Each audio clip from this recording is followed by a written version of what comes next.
আলোচনা এটা ফ্লোরে হতে পারে, এখানে না। আজকে কার্য উপদেষ্টা কমিটির প্রথম বৈঠক হয়েছে। এর সভাপতি মাননীয় স্পিকার, সদস্য মাননীয় প্রধানমন্ত্রী, বিরোধী দলীয় নেতা এবং আরও বিরোধী দলীয় চিফ হুইপ, আমাদের চিফ হুইপ, হাউসের চিফ হুইপ এবং অন্যান্য আমরা কয়েকজন সদস্য, আমাদের মাননীয় মহাসচিব আমির খসরু মাহমুদ চৌধুরী, ল মিনিস্টার। এই সংসদের এই অধিবেশন, প্রথম অধিবেশন কতদিন চলবে এবং কি কি আলাপ আলোচনা হবে, কি কি আইন উত্থাপন হবে ইত্যাদি, এবং কত ঘন্টা আলোচনা হবে মহামান্য রাষ্ট্রপতির ভাষণের উপরে ইত্যাদি, এই বিষয়গুলো আলোচিত হয়েছে, সিদ্ধান্ত হয়েছে।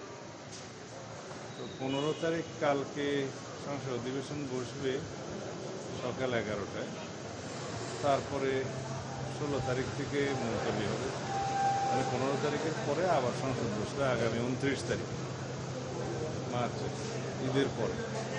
মা, পিম্পল 5 দিনেই চলে যাবে। যাবে না মা। যাক, নিমের 5 অংশের পাওয়ারে 5 দিনেই দূর হবে পিম্পল।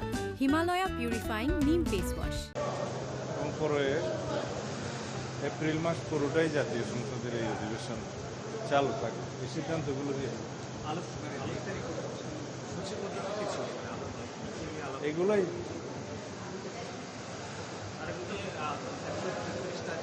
এগুলা বিশেষ কমিটি যেটা গঠিত হয়েছে, এই বিশেষ কমিটির উদ্দেশ্য হলো যে সংসদে বিভিন্ন মন্ত্রণালয় সম্পর্কিত স্থায়ী কমিটিগুলো গঠিত হওয়ার আগ পর্যন্ত ট্রেডিশন অনুসারে এই বিশেষ কমিটি গঠিত হয়।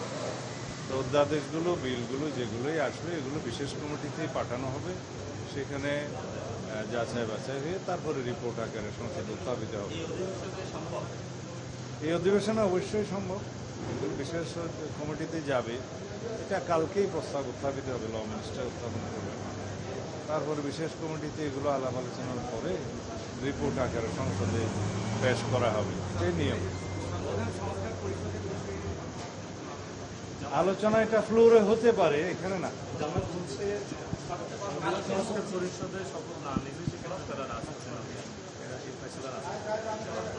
তাদেরকে জিজ্ঞেস করেন।